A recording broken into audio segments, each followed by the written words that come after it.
Just at the beginning of Mass, you noted we venerated our reinstalled painting of the Immaculate Conception.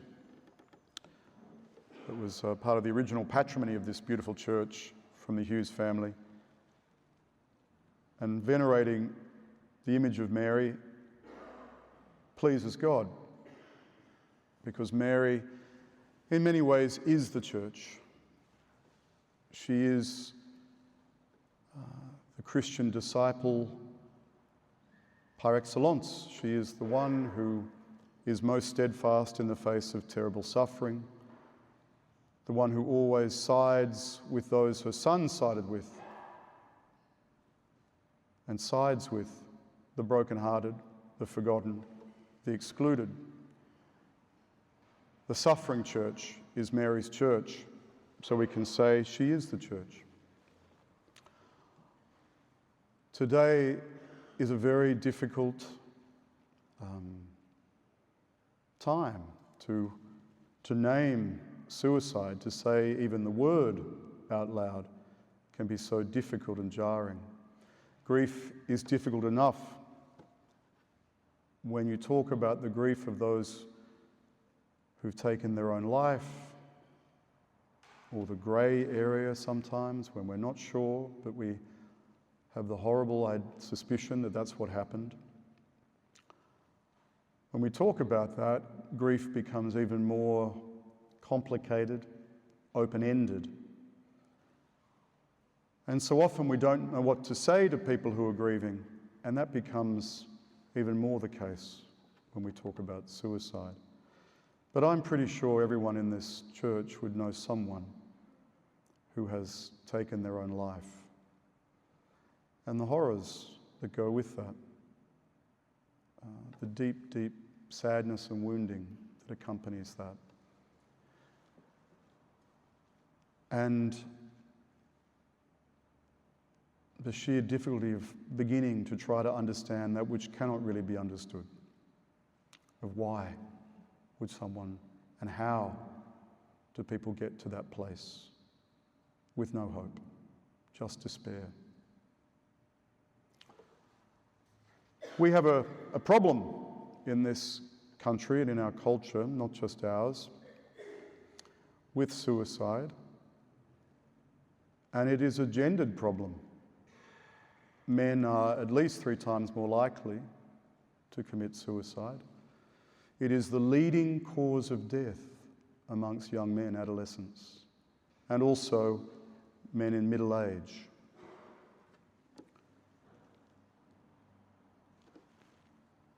There is a significant role, of course, of mental ill health. But it's not always the case. For many men, and of course women also attempt and succeed at suicide, but for many there's no precursor that people are aware of in terms of mental illness. Doesn't mean it's not there, but I think it goes to the point that this can't be simply medicalised, that it is a spiritual crisis. It's a crisis of meaning versus nothingness, hope versus despair. And not to say, therefore, medical science isn't relevant, that's absurd, of course. But there's a horizon of meaning that exceeds medical science, that exceeds our own understanding. That is the interplay of grace and its absence in the world, the fallenness of the world, the horrors of the world.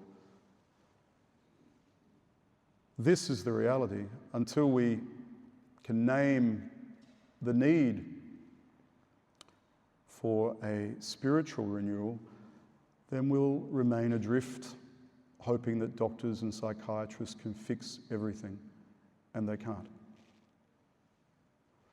So here we are in our church, praying for those who so rarely are named, those who've died by suicide. We also can't talk meaningfully about suicide unless we talk about exclusion. if you're transsexual, you are the most likely segment in our society to ideate and attempt and succeed at suicide. And they're a minority. But so often they get used as punching bags in a culture war. What the church has to offer is far more than any foolish ideologies or abstractions dreamt up in humanities departments about what gender is. We don't have to get caught up in all of that. We can learn potentially, but we don't get caught up in that.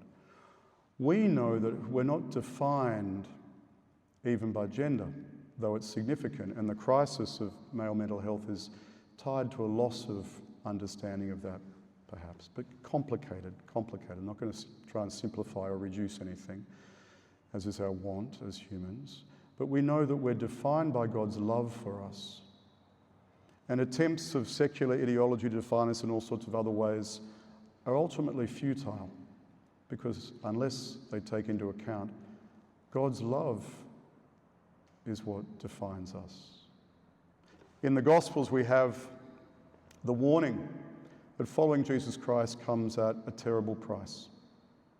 It will require sacrifice. It will require choosing love, but not just human love, divine love. And we could lose human loves in the process. It insists on a great cause beyond all of our own capacities, the cause of divine love to heal the world. But Jesus warns his disciples then and warns us today, it's not cheap grace. It doesn't come easily. To be compassionate in a world that's scared of compassion, to insist on protecting with Mary the vulnerable and the excluded, to insist that Christ's body is for all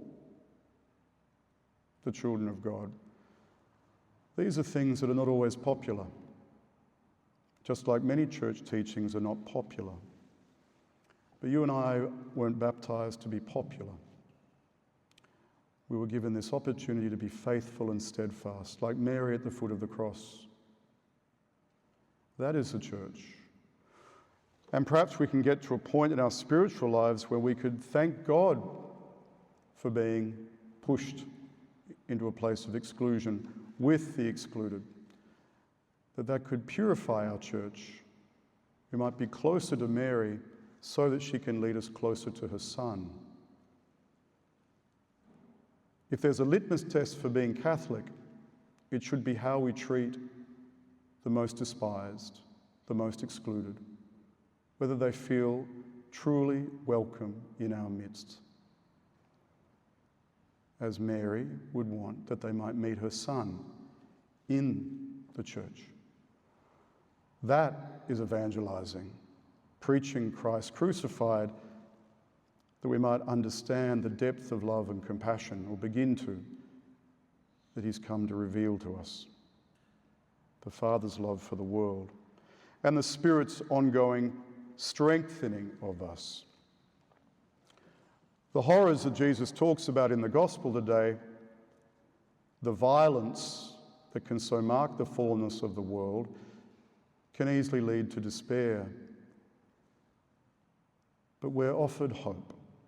We're offered a spirit of hope.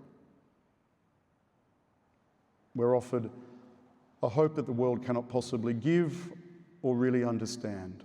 It's to be received, primarily in this sacrament we've come together to share today, to receive the body of Christ. Not because we've got all our everything together, not because we don't need it, but profoundly the case that we do need the body of Christ. We need to receive his flesh that we might be strengthened by his Spirit. That's what we offer, but not just for ourselves, that we might be saved, but for all people. We're saved as a church. That's our responsibility, but to keep the doors wide open, to keep that heart of mercy and understanding as open as we possibly can. And for those who've taken their own lives, we offer nothing more than the cross. We turn to the cross To the grieving, we point to the cross. In our own grief, we stand with Mary at the foot of her Son's crucifixion.